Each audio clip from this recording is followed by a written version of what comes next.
नीतीश कुमार ने एक बार फिर पलटी मारी और बीजेपी को छोड़ते हुए लालू यादव की गोद में दोबारा आ गिरे। लेकिन ये क्यों हुआ, नुकसान किसका, फायदा किसका, और इस गठबंधन के टूटने का तीनों पार्टी जेडीयू, आरजेडी और बीजेपी को क्या फायदे और क्या नुकसान होंगे, इन सब पर बात करेंगे। उससे पहले कहना चाहूंगा कि ऐसे ही थोड़े राजनीति को दलदल कहा जाता है। यहाँ कभी कमल खिलता है तो कभी सांप केचुए भी पाए जाते हैं। हालांकि कोई और मौका होता तो मैं इसके आगे कहता कि ये तो जनता पर डिपेंड करता है कि वो फूल चाहती है या सांप बिच्छू। लेकिन आज बिहार में जो कुछ घटा है उसके बाद तो बिहार की मैक्सिमम जनता जो बिहार की उन्नति सोचती थी, उन्हें केवल इतना ही कहूंगा, सॉरी बिहार।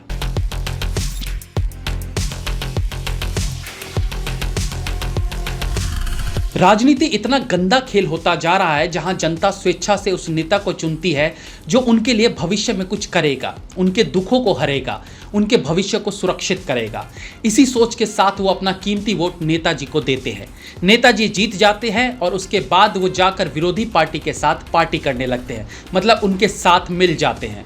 अब इन सब के बीच कटा किसका? जनता का। अरे भाई, मैंने तो नेताजी को वोट इसलिए दिया था कि ये जिस पार्टी से लड़ रहे हैं उन्होंने अन्य राज्यों में अच्छे काम किए हैं, लेकिन आपने तो वो पार्टी ही बदल दी और उनके साथ जा खड़े हुए जिनसे बचने के लिए हमने आपको वोट दिया था।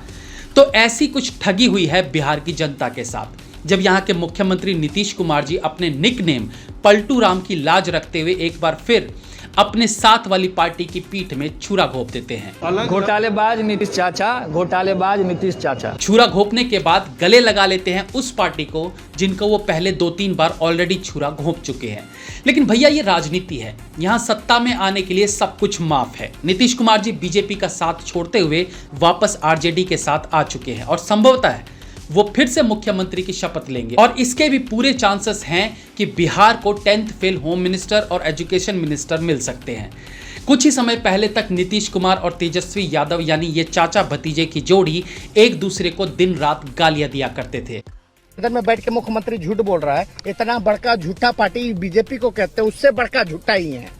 बड़का झूठा पार्टी से बड़का झूठा मुख्यमंत्री है बिहार का। इवन तेजस्वी यादव जी का तो नीतीश जी के बारे में कहना था कि ऐसा कोई सगा नहीं जिसे नीतीश ने ठगा नहीं।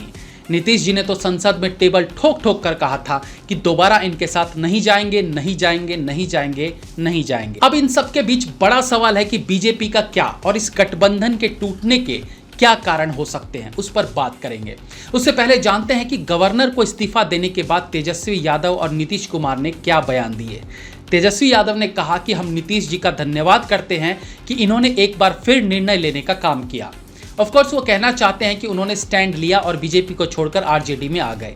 लेकिन फिर सच तो ये भी है कि इसी तरह नीतीश जी ने तब भी स्टैंड लिया था जब उन्होंने आरजेडी को छोड़कर बीजेपी ज्वाइन किया था। तो उस स्टैंड लेने पर पता नहीं तेजस्वी क्या सोचते होंगे। तेजस्वी जी का कहना है, हम सामाजिक लोग हैं, हमारी पुरखों की विरासत कोई और कैसे ले जाएगा, ये हमारे पास ही रहेगा। ऑफ कोर्स बिहार को अपनी बपौती बता रहे हैं तेजस्वी यादव, मतलब यहाँ कोई बाहर का आदमी नहीं आ सकता, सीएम नहीं बन सकता। अब अगर बिहार के बाहर के लोगों को तेजस्वी बाहरी मानते हैं तो यह उनकी छोटी सोच है। पहले भारत है, फिर राज्य है। जब उनसे पूछा गया कि आप और नीतीश जी तो एक दूसरे को पसंद नहीं करते थे, तो अब कैसे एक साथ आ गए, तो एक प्रबल लीडर की तरह उनका कहना था कि लड़ाई किस घर में नहीं होती, ये सब चलता रहता है। खैर, अब आते हैं मुद्दे पर कि ऐसा क्यों हुआ। इसमें हम अपनी राय बता सकते हैं, हो सकता है इनमें से कोई बात सही भी हो। नीतीश कुमार एक परिपक्व नेता है, इसमें कोई शक नहीं है। 40-50 साल की राजनीति करते करते वो राजनीति की हर नब्ज से वाकिफ हो चुके हैं। अब हम सब जानते हैं कि पिछले कुछ समय से लालू यादव बहुत बीमार चल रहे हैं, इवन बीच में तो बहुत सीरियस भी हो गए थे। तो हो सकता है कि नीतीश कुमार ने भांप लिया हो कि अब लालू यादव जी के गिनती के दिन बचे हैं। यदि आने वाले इलेक्शन से पहले उन्हें कुछ हो गया तो जनता की पूरी सिंपैथी आरजेडी के साथ चली जाएगी और बहुत चांसेस है कि अगली बार आरजेडी बहुमत के साथ सरकार बना ले। इसलिए ऐसी नौबत आए उससे पहले इनके खेमे में जाकर जगह बना लेनी चाहिए। अब लालू जी द्वारा नीतीश कुमार को इतने अपशब्द कहने के बाद भी वापस उनके साथ आने को तैयार हो गए, इसके पीछे क्या उनकी अपनी मंशाएं थी। लालू यादव जानते हैं कि अब इस गठबंधन के टूटने के बाद नीतीश कुमार वापस बीजेपी के साथ कभी नहीं जा पाएंगे, तो क्यों न वो और कांग्रेस मिलकर नीतीश के साथ वही करें जो महाराष्ट्र में पवार और सोनिया गांधी ने मिलकर उद्धव ठाकरे के साथ किया। यानी नीतीश को अपने खेमे में ले आओ और फिर उन्हें न घर का छोड़ो न घाट का, और फिर मजबूरीवश उन्हें भी सोनिया गांधी के मनमोहन सिंह बनाकर इस्तेमाल किया जाए। अब बीजेपी के एंगल से सोचें तो बीजेपी खुद भी यही चाहती होगी कि वो इस गठबंधन से अलग हो जाए। आने वाले इलेक्शन तक उन्हें नुकसान जरूर उठाना पड़ेगा, लेकिन फिर अकेले वो जब बिहार में चुनाव लड़ेंगे तो हो सकता है उन्हें किसी के साथ की जरूरत ना पड़े और वो जीत जाए।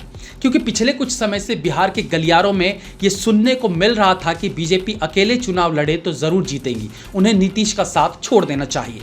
तो हो सकता है बीजेपी खुद नीतीश के इस फैसले से खुश हो। तो तीन पार्टी और तीनों की अपनी अपनी सोच इस गठबंधन को लेकर हो सकती है। अब नीतीश कुमार की बात करें तो सच पूछिए तो इस पार्टी से उस पार्टी में करते करते अब उनके हेटर्स की संख्या काफी बढ़ चुकी है। अब ना तो लालू एंड टीम के सपोर्टर्स उन्हें पसंद करते हैं, ना बीजेपी के सपोर्टर्स। दोनों ही इनके व्यक्तित्व को अच्छे से भांप चुके हैं।